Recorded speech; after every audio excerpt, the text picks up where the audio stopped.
Bismillahirrahmanirrahim. Assalamualaikum warahmatullahi wabarakatuh.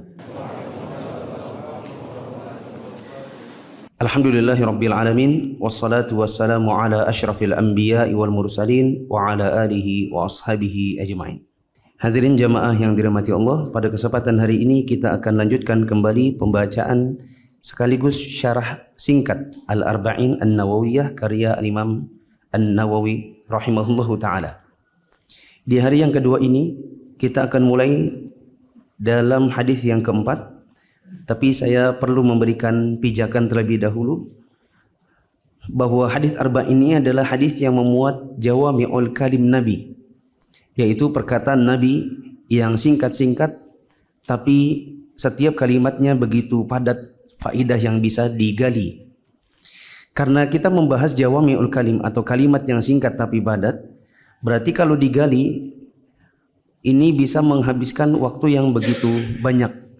Sementara kajian kita adalah kajian yang terbatas waktu karena hanya kita targetkan untuk habis di 10 hari yang pertama di bulan Ramadan.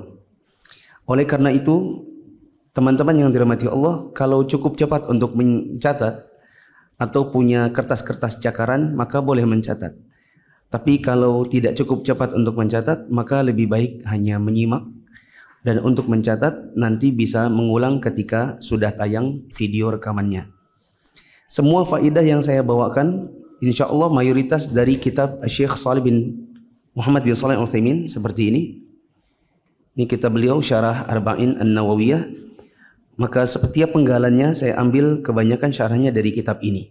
Kecuali kalau Syekh Utsaimin tidak menyebutkannya, baru saya cari sebatas yang saya mampu dari referensi yang lain. Jadi teman-teman yang dirahmati Allah, ketika nanti suatu saat menyampaikan hadis ini dan ditanya faidahnya dapat dari mana, tafsir kata ini dapat dari mana, maka boleh sebutkan ini dari syarah Syekh Al-Utsaimin di dalam syarah An-Nawawi, syarah Arba'in An-Nawawiyah.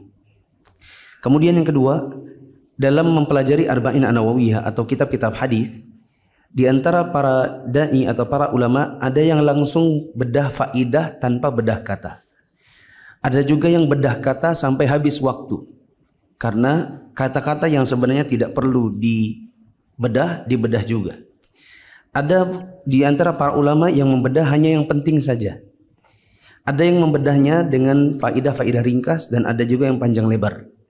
Adapun yang kita lakukan pada kajian ini, insya Allah kita hanya akan bedah yang penting saja dan faidahnya yang ringkas-ringkas, yang pokok-pokok saja. Kemudian yang terakhir, teman-teman peserta diharapkan untuk mengerjakan tugas. Tugas yang pertama adalah mencari biografi Al-Imam An-Nawawi dan membacanya, dan juga biografi Syekh Utsaimin sebagai pensyarah untuk dibaca sambil mengisi puasa Ramadan teman-teman. Dan satu lagi, untuk teman-teman yang menggunakan buku sebagaimana yang digunakan selama ini, yang terbitan Darul Haq, saya kemarin lihat di dalamnya ada faidah-faidah, maka ini juga menjadi tugas teman-teman untuk bisa membacanya di sela-sela kesempatan teman-teman berpuasa, entah di siang hari, entah menjelang buka, entah sambil menunggu sholat tarawih atau sholat isya, supaya kegiatan dan waktu yang ada di dalam bulan Ramadan ini bisa diisi dengan kegiatan yang bermanfaat. Mari kita baca Al-Hadithur Rabi', hadis yang keempat. Siap untuk menandai apa yang saya suruh tandai. Al-Hadithur Rabi', hadis keempat. An Abdullah bin Mas'ud radhiyallahu anhu qala, dari Abdullah bin Mas'ud radhiyallahu anhu, dia berkata. Tandai pada kata Abdullah bin Mas'ud. Dan usahakan yang ditandai bahasa Arabnya sebenarnya. Tapi kalau tidak bisa, hanya bisa di Indonesia nggak apa-apa juga. Haddatsana Rasulullah sallallahu alaihi wasallam wa huwa as-shadiqul masduq.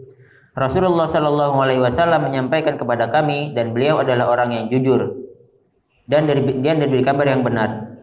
As-shadiqul masduq ini ditandai. Inna ahadakum yujma'u khalquhu fi batni ummihi 40 yawman nutfatan. Sesungguhnya salah seorang di antara kalian dikumpulkan penciptaannya dalam perut ibunya selama 40 hari dalam bentuk setetes nutfah. Tandai pada arba'ina yauman, 40 hari. Thumma yakunu 'alaqatan mithla dzalik. Kemudian menjadi segumpal darah selama itu pula. Tandai pada kata mithla dzalik, selama itu pula. Thumma yakunu mudghatan mithla dzalik. Kemudian menjadi segumpal daging selama itu juga. Selama itu juga mithla dzalik ditandai. Thumma yursalu ilaihi al-malaku. Kemudian diutuslah satu malaikat kepadanya. Fayanfukhu fihi ar-ruh. Maka malaikat itu meniupkan padanya ruh. Ruh ditandai. Wa yu'maru bi arba'i kalimatin. Dan dia diperintahkan dengan 4 kalimat. Bikatbi rizqihi wa ajalihi wa amalihi wa syaqiyyun aw sa'idun. Menulis rizkinya, ajalnya, amalnya, dan apakah dia orang sengsara atau bahagia. Fawallahi demi Allah, tandai wallahi, alladzi la ilaha ghairuh, yang tidak ada Tuhan yang berhak disembah kecuali Dia. Inna ahadakum la ya'malu bi amali ahli jannati. Sesungguhnya salah seorang di antara kalian benar-benar beramal dengan amalan penghuni surga, hatta ma yakunu bainahu wa bainaha illa dhira', hingga jarak antara dia dengannya hanya 1 hasta. Tandai illa dhira', hanya 1 hasta. Fayasbiqu alaihi alkitabu, ternyata tulisan takdir mendahuluinya. Fayamalu bi amali ahli an-nari fayadkhuluha, sehingga dia beramal dengan amalan penghuni neraka, maka dia masuk ke dalam neraka. Wa inna ahadakum la ya'malu bi amali ahli an-nar, dan sesungguhnya salah seorang di antara kalian beramal dengan amalan penghuni neraka, hatta ma yakunu bainahu wa bainaha illa dhira', hingga jarak antara dia dengannya hanya 1 hasta. Fayasbiqu alaihi alkitabu, ternyata tulisan takdir mendahuluinya. Fayamalu bi amali ahli al-jannati fayadkhuluha, sehingga ia beramal dengan amal penghuni surga, maka dia masuk surga. Rawahul Bukhari wa Muslim. Diriwayatkan oleh Al-Bukhari dan Muslim. Tadi teman-teman sudah menandai Abdullah bin Mas'ud. Siapa ini?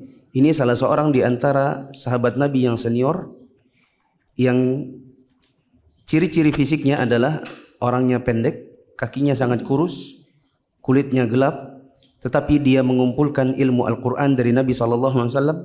Bahkan Nabi merekomendasikan untuk mengambil ilmu Al-Quran dan bacaan dari dirinya, yaitu Abdullah bin Mas'ud radhiyallahu anhu. Tadi ada kata-kata as-sadiq al-masduq. As-sadiq artinya dia orang yang jujur pada perkataannya, dibenarkan perkataannya. Al-masduq artinya dirinya yang dibenarkan tentang apa yang diceritakan tentang dirinya ini. Maka kalau dia berkata saya bla bla bla, maka dia dibenarkan, shadiq.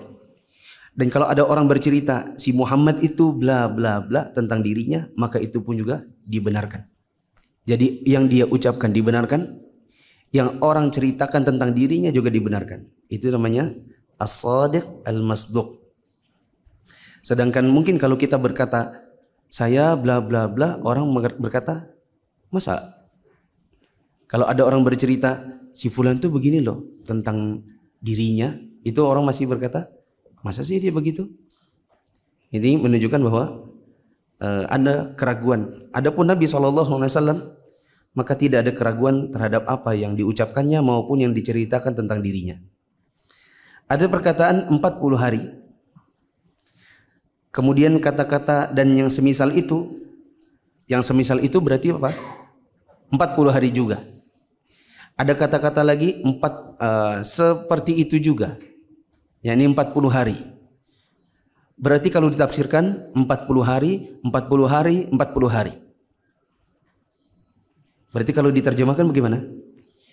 Salah seorang dari kalian diciptakan dalam perut ibunya 40 hari dalam kondisi apa, 40 hari dari kondisi apa, dan 40 hari dalam kondisi apa. Mari kita matematika sedikit. 40, 40, 40. Berarti totalnya berapa? Kalau dibagi 30 hari, berapa bulan? 4 bulan. Bisa dipahami? Nanti akan ada hukum-hukum yang turun dari 40 hari, 40 hari, 40 hari, atau pakai bulan, sekian bulan, sekian bulan. Nanti insya Allah akan disebutkan. Ada perkataan ar-ruh. Ruh itu maksudnya adalah sesuatu yang bila ada pada jiwa seseorang atau pada tubuh seseorang, maka tubuhnya hidup. Bila ruhnya dicabut, maka matilah badannya. Dan ruh ini ditarik dari arah ubun-ubun. Apabila seseorang wafat kemudian dicabut nyawanya, dicabut ruhnya ini akan lari atau naik dari arah ubun-ubunnya. Ubun-ubun itu mana? Di atasnya jidat. Sebagian orang mengira di ini pusaran rambut itu. Itu bukan ubun-ubun. Itu pusaran rambut. Ya. Ubun-ubun ini di atas jidat. Ditarik ke sini sehingga matanya mengikuti. Maka Nabi SAW mengatakan, Inna ruha idha qubida tabi'ahul basar. Apabila ruh itu dicabut, maka matanya mengikutinya. Kita lihat kalau orang wafat, matanya kemana? Ke atas. Yaitu ke arah ubun-ubun, mengikuti ruh. Ada perkataan illa dhira', hanya satu hasta. Maksudnya adalah antara dia dengan surga, antara dia dengan neraka itu hanya tinggal sedikit lagi. Baik, bagaimana kita membacanya atau memahami hadis ini? Pinjam dulu bukunya.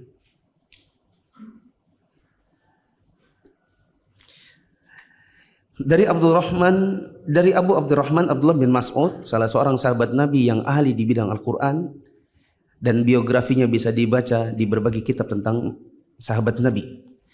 Dia berkata, Rasulullah SAW menceritakan kepada kami bahwa beliau adalah seorang yang dibenarkan dirinya maupun yang dikatakannya. Sesungguhnya seseorang dari kalian dikumpulkan penciptaannya dalam perut ibunya selama 40 hari pertama dalam bentuk sperma. Kemudian menjadi segumpal darah dalam 40 hari juga. Kemudian menjadi segumpal daging dalam 40 hari juga. Kemudian seorang malaikat diutus kepadanya untuk meniupkan ruh di dalamnya. Berarti teman-teman, ruh itu sudah ada pada janin setelah hari ke berapa? 120. Coba lihat, 40 sperma, 40 kemudian segumpal darah, 40 kemudian daging, kemudian masuk roh. Berarti roh itu masuk pada hari ke 120 ke atas. 120 hari sudah ada roh, berarti kalau ada seorang wanita hamil kemudian keguguran dan itu sudah hari ke 140, berarti dia keguguran janin yang sudah ada roh. Betul? Berarti kalau sudah ada roh berarti dia sudah manusia. Maka janinnya yang gugur ini bisa dikasih nama karena dia sudah manusia. Bisa dipahami? Kemudian berarti kehamilan 120 hari ke atas tidak boleh diaborsi. Karena mengaborsi anak yang di dalam janin sudah 120 hari ke atas berarti yang sudah ada ruhnya. Kalau diaborsi, digugurkan berarti membunuh manusia. Bisa dipahami? Ada kata-kata 40 plus 40 plus 40. Kalau 40 plus 40 berarti 80 hari. 80 hari ini sudah menjadi segumpal darah, bahkan menuju pembentukan jasad manusia.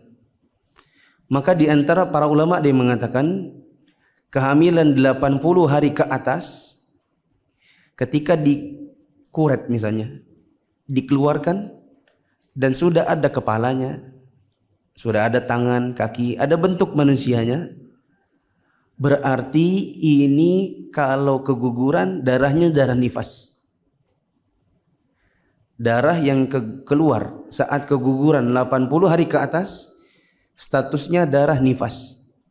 Berarti hukumnya sama seperti darah haid. Gak boleh sholat perempuannya.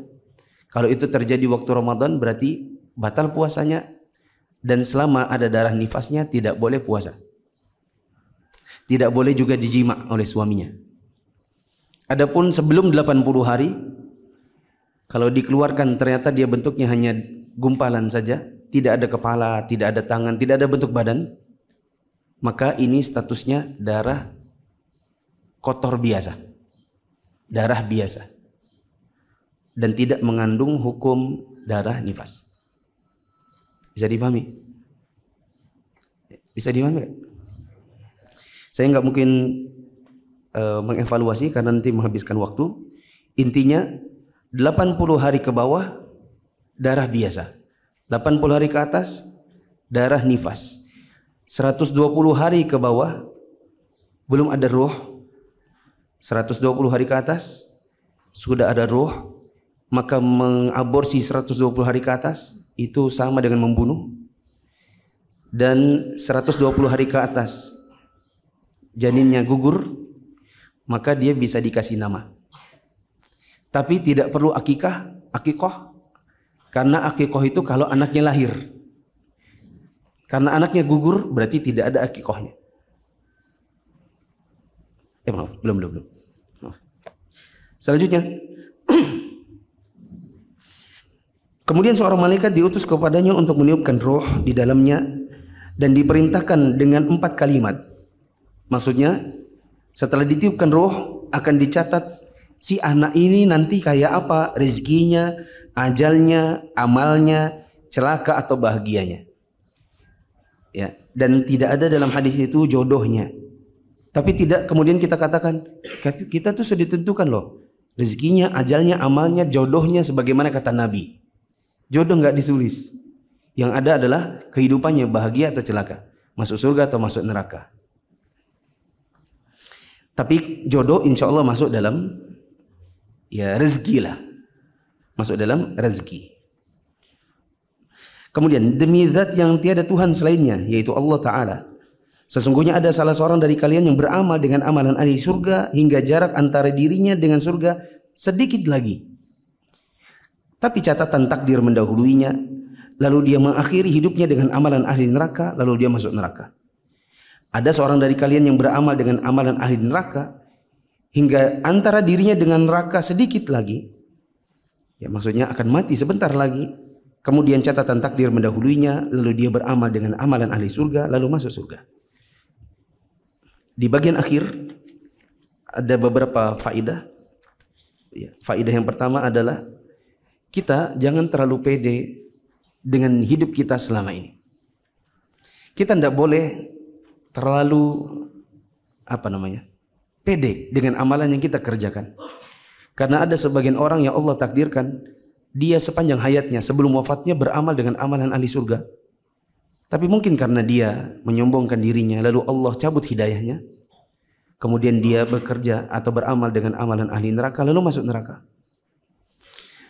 Faedah yang kedua adalah jangan meremehkan orang-orang dari kalangan orang awam, keluarga kita yang belum beramal dengan amalan Islam. Karena bisa jadi orang ini nanti di akhir hayatnya Allah berikan dia hidayah, lalu dia beramal dengan amalan ahli surga, lalu masuk surga. Ya, maka jangan berhenti untuk mendakwahinya dan berkata, capek. Saya ini sudah sering nasihati dia. Biar aja dia masuk neraka. Jangan seperti itu. Bisa jadi hidayah yang tertukar. Hidayah kita tercabut, hidayahnya dia datang. Lalu kondisi kita pun terbalik. Dan kita dapati seperti ini banyak di kalangan masyarakat. Ada sebagian orang yang dikenal orang yang fajir, tidak ngaji, orang awam, tidak ngerti sholat. Kemudian Allah takdirkan dia jadi orang yang saleh sebelum wafatnya. Dan ada sebagian orang yang setiap harinya ngaji, semangat, duduk pengajian paling depan, bergamis kalau datang ke masjid. Kemudian Allah cabut hidayahnya, hingga kemudian dia mengakhiri hidupnya tanpa hidayah dari Allah Ta'ala dan masuk neraka. Semoga Allah senantiasa menjaga hidayah pada diri kita dan menjadikan kita istiqamah sampai akhir hayat. Hadis yang ke-5. Al-hadithul khamis. Hadis kelima. An Ummul Mukminin, dari Ummul Mukminin Ummi Abdullah Aisyah radhiyallahu anha. Ummu Abdullah Aisyah radhiyallahu anha. Tandai pada Ummul Mukminin dan Ummu Abdullah. Qalat, dia berkata, qala Rasulullah sallallahu alaihi wasallam, Rasulullah sallallahu alaihi wasallam bersabda, man ahdatha Barang siapa mengada-adakan, tandai pada ahdatha. Fi amrina, di dalam urusan kami, tandai pada amrina, urusan kami. Ahdatha tadi adalah mengada-ngada. Amrina, urusan kami. Ma laisa minhu, sesuatu yang bukan termasuk darinya, fahuwa raddun, maka ia tertolak. Rawahul Bukhari wa Muslim. Diriwayatkan oleh Al-Bukhari dan Muslim. Wa fi riwayatil Muslim, dalam satu riwayat Muslim, saya ulang, wa fi riwayati li Muslimin, dalam salah satu riwayat Muslim, man amila amalan, barang siapa melakukan satu amal, laisa alaihi amruna, yang tidak ada dasar perintah dari kami, tandai pada kata amruna, perintah kami, fahuwa raddun, maka ia tertolak. nah, tadi ditandai ummul mukminin. Ummul mukminin dinamakan demikian karena Aisyah salah satu istri Nabi. Dan istri Nabi adalah ibu kita. Sebagaimana Allah katakan wa azwajuhu ummahatuhum. Dan istri-istrinya Nabi adalah ibu mereka, ibunya orang-orang mukmin. Maka kalau ditanya kenapa namanya ummul mukminin? Kenapa sekian banyak wanita ini dikatakan ummul mukminin? Karena wanita-wanita ini adalah semua istri Nabi SAW. Dia dinamakan Ummu Abdillah. Sudah saya jelaskan kemarin nama apa ini? Nama kunyah. Yang di depannya Ummu. Apakah Aisyah punya anak? Ini ada ikhtilaf para ulama. Yang mungkin banyak kita kenal adalah bahwa Aisyah tidak memiliki anak dari Nabi SAW. Tadi ditandai ahdatha, mengada-ngada. Mengada-ngada di sini ada dua. Mengada-ngada bisa jadi yang tidak ada dibuat sendiri, itu namanya inovasi. Dalam akidah kita kenal namanya bid'ah hakikiyah. Betul-betul murni bikin sendiri. Bisa jadi yang kedua adalah yang sudah ada tapi digonta-ganti, itu namanya modifikasi. Mengada-ngada dalam agama itu disebut dengan bid'ah, dan bid'ah itu ada dua. Ada yang asli nggak ada dibuat ada, itu namanya inovasi hakiki atau hakikiyah. Bisa jadi yang ada digonta-ganti, itu namanya inovasi. Modifikasi. Namanya idhafiyah. Bid'ah idhafiyah. Contoh, di dalam Islam tidak dikenal misalnya gak ada sholat yang dikerjakan setelah menguburkan mayit sebanyak 8 rakaat misalnya. Tidak dikenal sama sekali seperti itu. Kalau ada orang mengerjakannya, kita tanya, Bapak sholat apa? Sholat setelah menguburkan mayit. Oh gitu. Berapa banyak itu? Itu 8 rakaat. Ada hadisnya? Oh enggak ada. Cuman saya senang aja begitu. Berarti dia betul-betul inovasi. Ini namanya bid'ah. Apa namanya tadi? Hakikiyah. Bisa jadi ada yang sudah ada dari Nabi. Contohnya tarawih. Kemudian digonta-ganti. Misalnya tarawih ini dibikin 3 rakaat, dibikin ganjil. Atau dibikin misalnya antara 2 rakaatnya ada bacaan khusus. Yang di zaman Nabi SAW tidak pernah diajarkan. Maka tarawihnya dari Nabi, tapi cara pelaksananya digonta-ganti. Itu namanya dimodifikasi. Disebut dengan bid'ah idhafiyah. Kata-kata fi amrina dalam urusan kami maksudnya adalah dalam agama kami. Maksudnya Islam. Adapun kalimat yang bagian akhir alaihi amruna, tidak ada dasar perintahnya. Ya. Ini menunjukkan bahwa beramal soleh itu nunggu perintah. Kalau ada perintah dari Allah dan Rasulnya, entah perintah itu wajibkah atau sunnahkah, baru boleh dikerjakan. Kalau tidak ada dasar perintahnya, maka tidak boleh bikin amalan soleh sendiri. Semoga sampai di sini bisa dipahami. Mari kita baca secara lugas. Dari Ummul Mukminin, Ummu Abdillah Aisyah, dia dinamakan demikian karena dia adalah salah satu istri Nabi dengan kunyah Ummu Abdillah. Dia berkata, Rasulullah SAW pernah bersabda, barang siapa yang berinovasi atau memodifikasi di dalam masalah agama kami ini yang bukan berasal dari kami, tidak ada urusannya, tidak ada perintahnya dari kami, maka amalan itu ditolak. Berarti diringkas lagi, siapa yang mengerjakan bid'ah, apakah haqiqiyah ataukah idhofiyah, apakah benar-benar inovasi atau cuma modifikasi, maka amalannya ditolak. Maka siapa yang mengerjakan sholat 8 rakaat dalam rangka selesai dari menguburkan seseorang, yang betul-betul diinovasinya sendiri, maka amalannya ditolak meskipun dia mengerjakannya banyak rakaat. Siapa yang mengerjakan sholat tarawih yang sebenarnya antara 2 rakaatnya tidak ada bacaan khusus, dia bikin sendiri, maka bacaan yang dia khususkan tadi nggak ada diterima di sisi Allah Ta'ala, karena itu adalah bid'ah idhafiyah. Demikian dalam riwayat Bukhari dan Muslim. Dalam riwayat lain milik Muslim dikatakan, barang siapa yang melakukan suatu amalan yang tidak ada dasar perintahnya dari kami, padahal kalau mau beramal itu harus ada perintah dulu, entah perintahnya menunjukkan wajib ataukah perintahnya hanya sekadar anjuran atau cuma sunnah, barang siapa melakukan demikian maka dia ditolak amalannya. Amal yang dia ada-adakan ini ditolak oleh Allah Ta'ala karena tidak ada dasar perintahnya.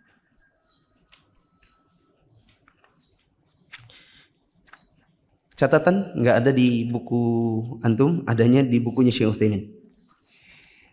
Catat dulu di buku situ kata-kata sejuta wanita. Tulis saja dulu, sejuta wanita.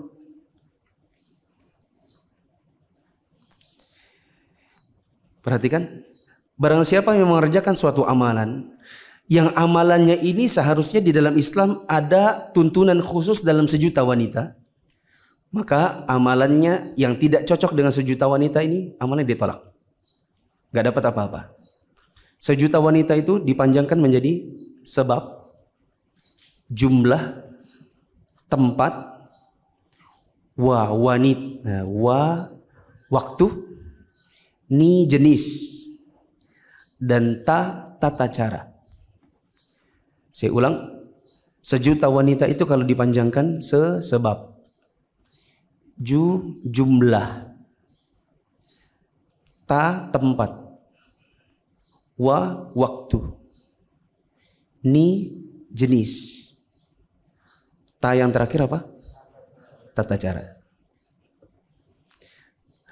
Siapa yang mengerjakan suatu amalan ada sebab khusus, yang sebab ini tidak dituntunkan, maka amalannya ditolak. Contoh tahajud dalam rangka ulang tahun.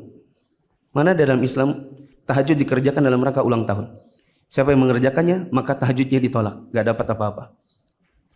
Kalau ada orang mengerjakan sholat maghrib, dia kerjakan 3 rakaat kali 2, dibikinnya 6 rakaat.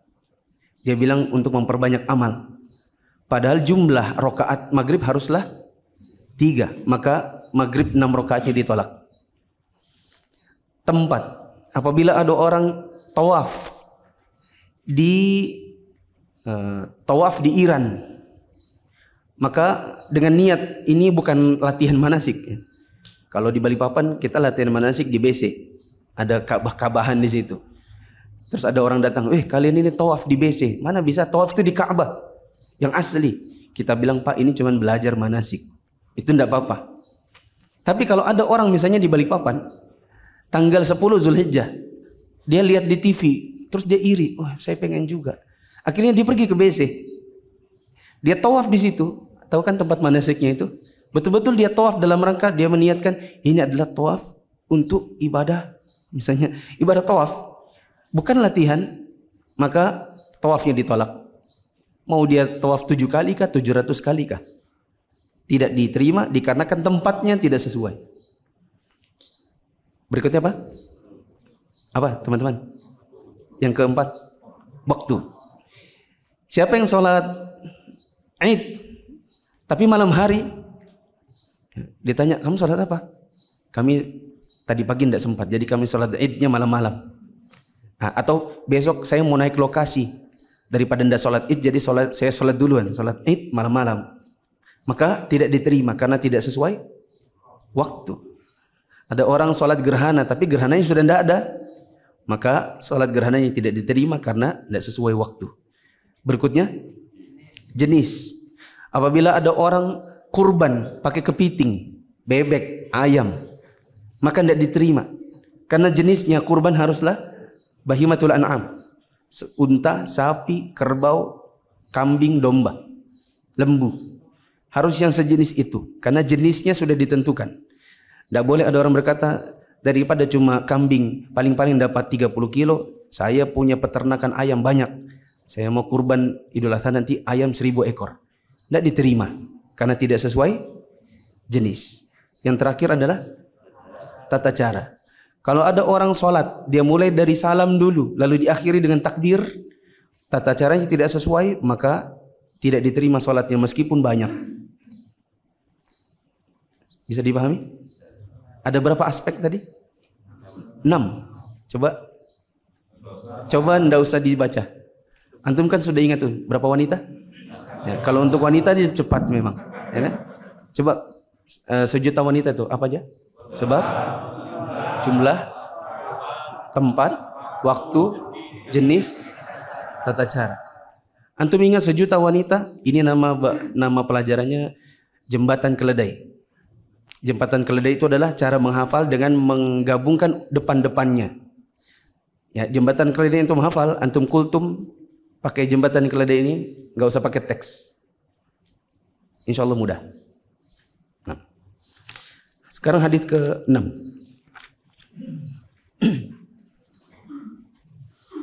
Al-haditsus sadis. Hadis ke-6. An Abi Abdullah, Dari Abu Abdullah, tandai Abu Abdullah. An-Nu'man bin Bashir, An-Nu'man bin Bashir, tandai An-Nu'man bin Bashir.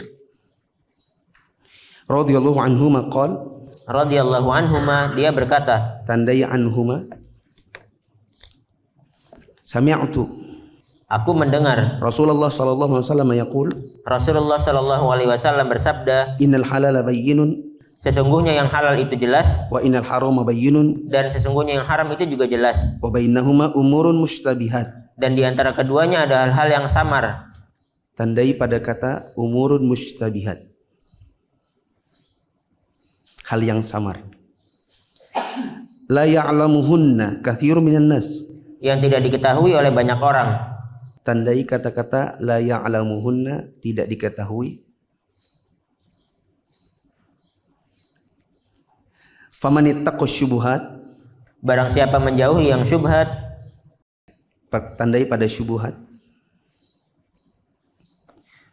faqad istabara li dinihi wa 'irdihi, berarti ia telah membersihkan agama dan kehormatannya. wa man waqa'a fi syubuhat Dan barang siapa terjatuh ke dalam syubhat, waqa'a fil haram, maka dia terjatuh ke dalam yang haram. tandai pada kata waqa'a fil haram. Karra'i yar'a haula al-hima, Seperti seorang penggembala yang menggembala di sekitar tanah larangan, yushiku ay yaqa'a fi. dia bisa terperosok ke dalamnya.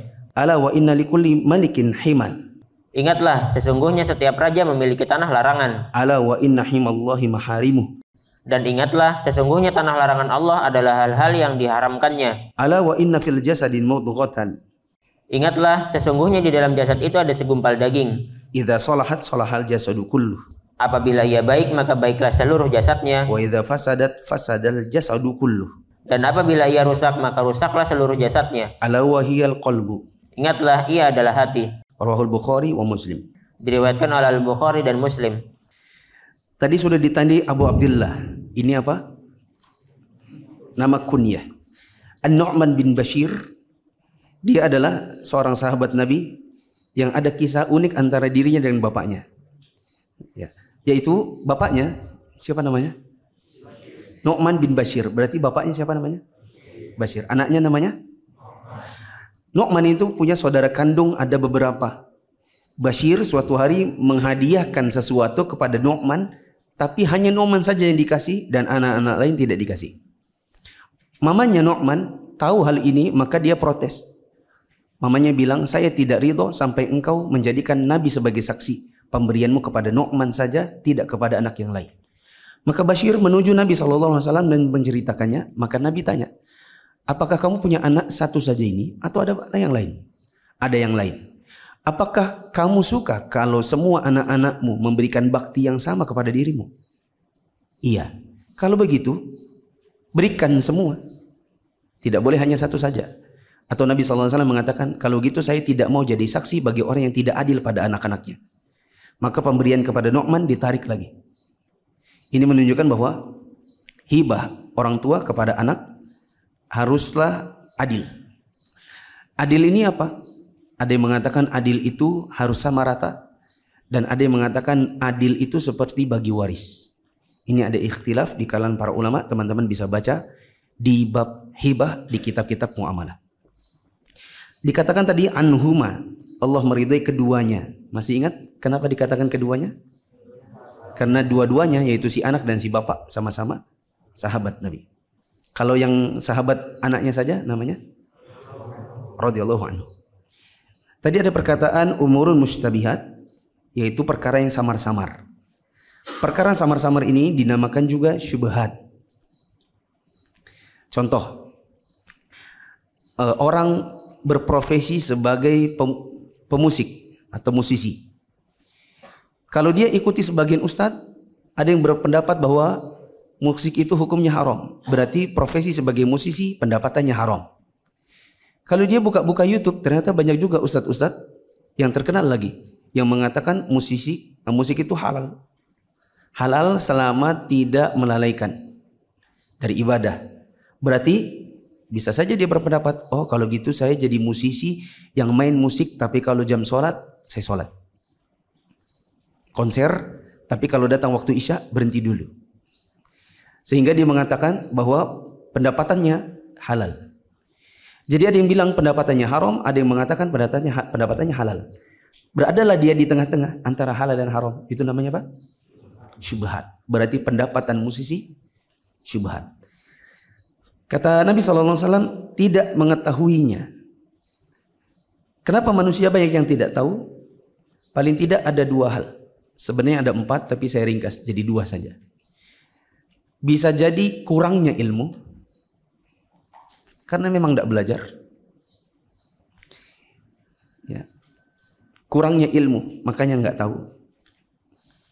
Atau bisa jadi memang tidak mau tahu.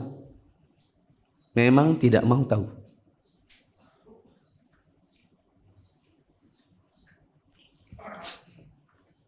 Ada orang yang tidak mau belajar dan ada orang yang mau belajar cuma ilmunya belum sampai. Ada perkataan waqa'a fil haram, bahwa dia akan jatuh ke dalam haram. Maksudnya adalah orang yang suka main-main dengan syubhat pasti nggak akan luput dari jatuh ke yang haram.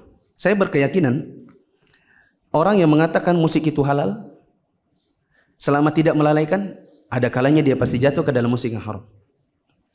Kalau ada yang mengatakan musik itu halal, yang penting nasyid-nasyid, saya yakin dia pasti pernah dengarin musik-musik yang bukan nasyid. Kenapa? Siapa yang jatuhkan dirinya ke dalam syubhat dan sering di situ, pasti pernah jatuh. Begitu. Jangankan yang mengatakan halal, yang mengatakan haram saja kadang-kadang jatuh.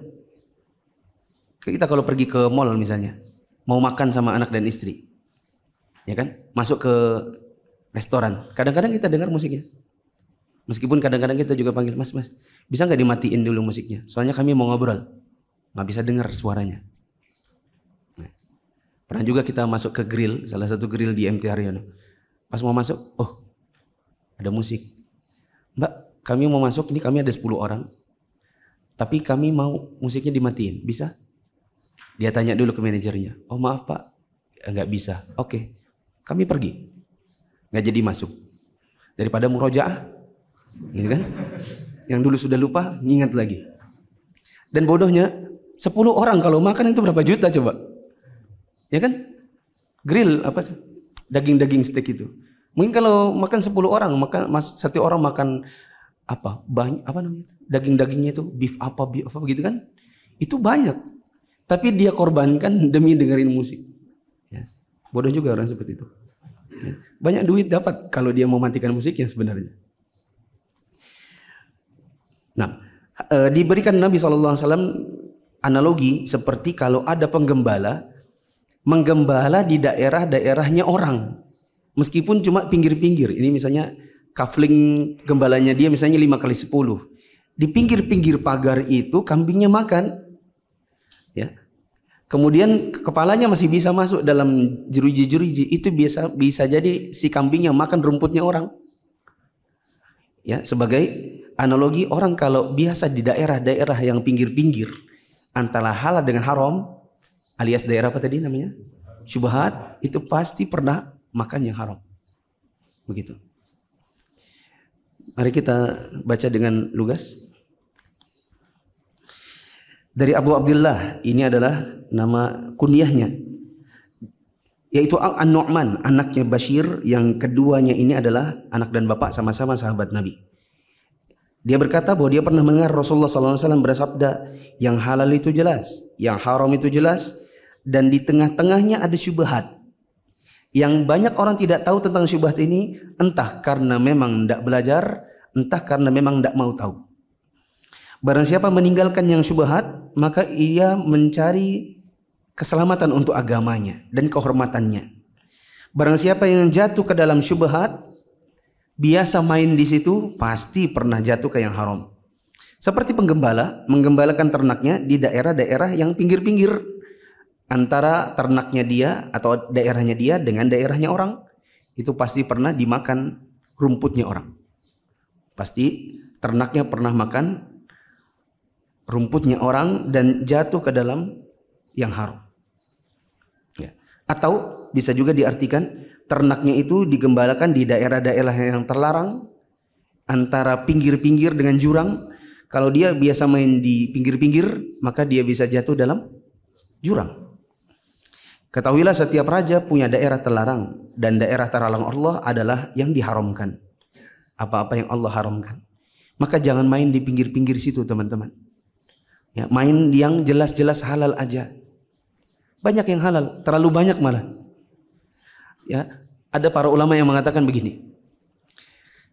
Kenapa kita lebih mudah untuk mengarang kitab-kitab tentang harta haram? Karena untuk mendata harta yang haram gampang. Tinggal bagi 3. Gharar, riba, zalim atau zulm. Tinggal dirinci saja.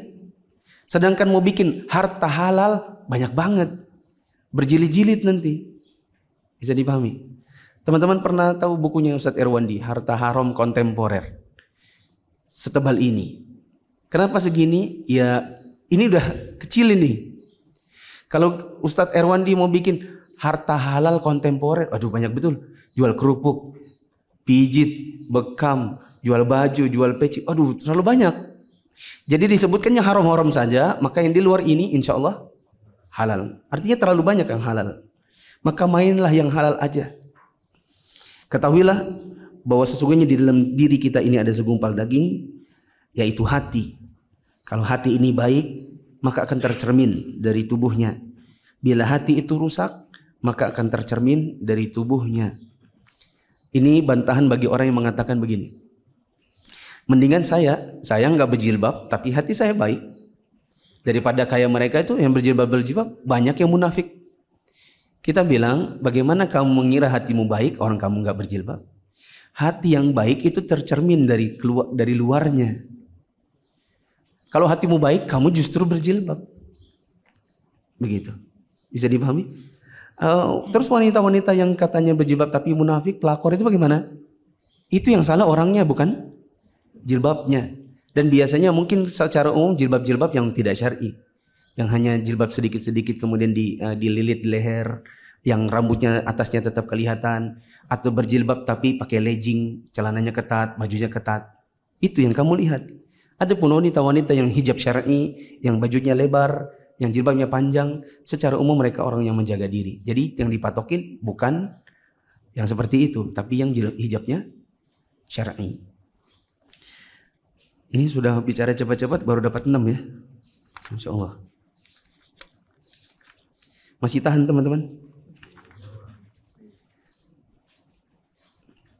Tapi udah jam segini. Saya ambil yang ke-7 terakhir. Al-haditsus sabi'. Hadis ke-7. An Abi Ruqayyah. Dari Abu Ruqayyah. Tamim ad-Dari. Tamim ad-Dari. Tamim bin Aus Ad-Dari radhiyallahu anhu. Nabi sallallahu alaihi wasallam qala, bahwa Nabi Shallallahu Alaihi Wasallam bersabda, ad-dinun nasihah, agama adalah ketulusan. Betul. Justru kalau ada yang menerjemahkan agama adalah nasihat, berarti orang ini nerjemahinnya terlalu letterlek. Harusnya bisa langsung ke tafsirnya. An-nasihah itu bukan nasihat. Kita dapati di situ apa? Nasihat. Nah itu salah malah. Agama itu adalah ketulusan, keikhlasan. Harusnya langsung begitu saja. Dulu waktu saya awal-awal belajar tahun 2006, saya juga baca hadis ini. Agama adalah nasihat, saya bingung. Ketika dilanjutkan, nasihat untuk Allah, kayak apa itu? Saya menasihati Allah. Nasihat untuk Rasulnya, maksudnya saya nasihati Rasul kah begitu? Ya. Ternyata kalau ditafsirkan, ad-dinun nasihah, agama adalah nasihat, maksudnya agama adalah keikhlasan, yaitu keikhlasan untuk Allah, keikhlasan untuk kitabnya, keikhlasan untuk Rasulnya, keikhlasan untuk memimpin kaum muslimin. Ini akan lebih mudah. Diulang, ad-dinun nasihah, agama adalah ketulusan. Ya, langsung ke situ ya, jangan tulis nasihat lagi. Qulna liman ya Rasulullah. Kami berkata, wahai Rasulullah, untuk siapa? Qal lillahi wa li kitabihi wa li rasulihi wa li a'immatil muslimina wa 'ammatihim. Beliau menjawab, untuk Allah, kitabnya, Rasulnya, para pemimpin kaum muslimin dan orang-orang umum mereka. Rawahu Muslim. Diriwayatkan oleh Muslim. Tanjahi pada Tamim Ad-Dari. Tamim Ad-Dari ini adalah salah seorang sahabat Nabi yang pernah ketemu Dajjal. Yang Dajjal betulan. Dajjal yang betulan, yang orangnya rambutnya keriting, matanya picak sebelah, ya, pendek. Ya. Ini adalah Dajjal yang betulan yang akan keluar nanti di hari kiamat. Yang pernah ketemu adalah Tamim Ad-Dari. Nah. Saya langsung tafsirkan sesuai dengan perkataannya Syekh Utsaimin biar teman-teman tidak terlalu panjang dalam tidak kita habis waktu ya. Maksudnya adalah agama ini adalah ketulusan kepada Allah. Maksudnya adalah tulus untuk beribadah ikhlas karena Allah semata. Kemudian tulus untuk mengakui keesaan Allah dalam rububiyah, dalam uluhiyah dan asma wa sifatnya. Apa itu rububiyah, apa itu uluhiyah dan apa itu asma wa sifat? Insyaallah akan datang penjelasannya dalam Al-Aqidah Al-Wasithiyah. Adapun keikhlasan untuk Nabi SAW,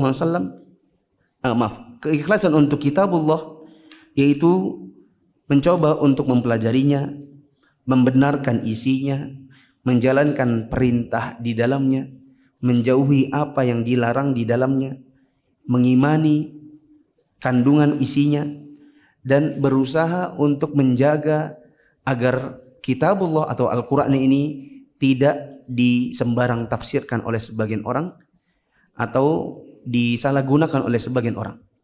Seperti ada sebagian orang yang bom bunuh diri, ada orang yang mengerjakan pembunuhan kepada orang kafir secara sembrono, ada orang yang mengatakan Al-Quran itu tidak ada perintah di dalamnya sholat 5 waktu, dan lain-lain. Orang di zaman sekarang banyak yang bicara sembarangan tentang kitabullah. Kita belajar untuk bisa membela Al-Quran, ini termasuk keikhlasan kepada kitabullah. Keikhlasan kepada Rasul, yaitu mengimani tentang statusnya sebagai Rasul, membenarkan apa yang dia katakan, menjalankan apa yang diperintahkan, menjauhi apa yang dilarangnya. Waktu beliau masih hidup, bila kita hidup bersamanya, kita membelanya. Sedangkan setelah beliau wafat, maka kita menghidupkan sunnahnya. Ini keikhlasan kepada Rasul. Keikhlasan kepada pemimpin kaum muslimin, kata Syekh Utsaimin, pemimpin itu ada 2, ada ulama, ada umara. Keikhlasan kepada ulama yaitu belajar dari mereka, menimba ilmunya dan membela kehormatannya. Bila ada kesalahannya maka diluruskan tanpa menjatuhkan wibawanya. Jangan seolah-olah kita lebih pintar dari mereka. Contoh teman-teman, hadis arba'in ini jumlahnya 42 hadis. Sebagian ulama ada yang mengkritik beberapa hadisnya itu dhaif. Seperti Ibnu Rajab Al-Hambali beliau mengatakan ada beberapa riwayat di dalam hadis arba'in ini yang dhaif.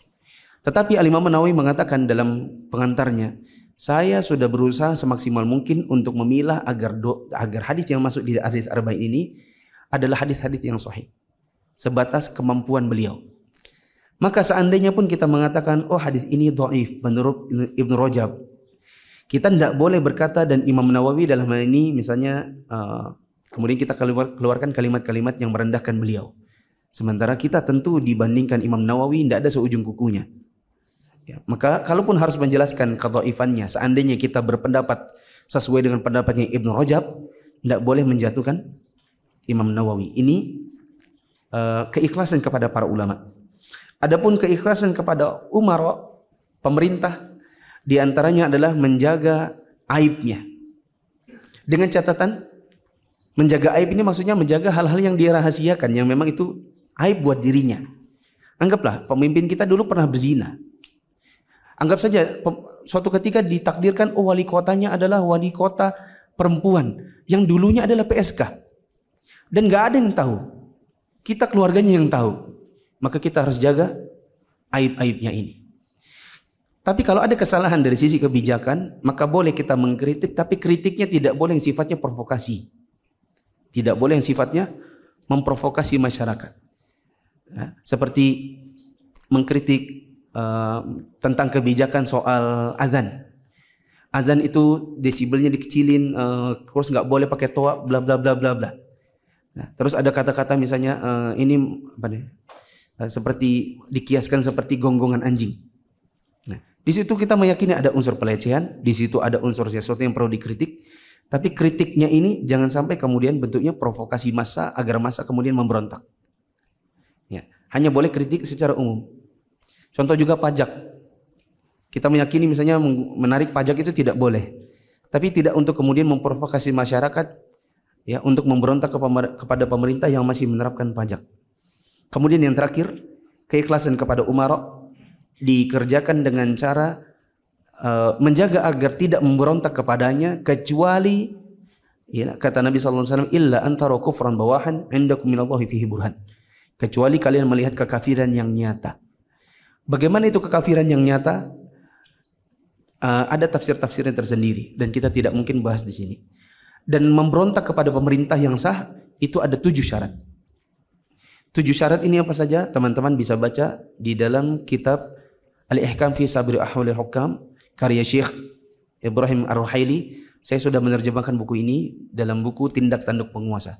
Dulu kita pernah bedah di Masjid Nasa'i dan di berbagai kota. Sudah direkam, teman-teman bisa lihat penjelasannya di YouTube, di Facebook Muflis Afitra Official. Di situ ada penjelasan tentang 7 syarat seseorang boleh memberontak kepada pemerintah. Bila satu saja dari 7 ini hilang, maka pemberontakan menjadi haram. Kita tidak mungkin rincikan karena nanti terlalu panjang.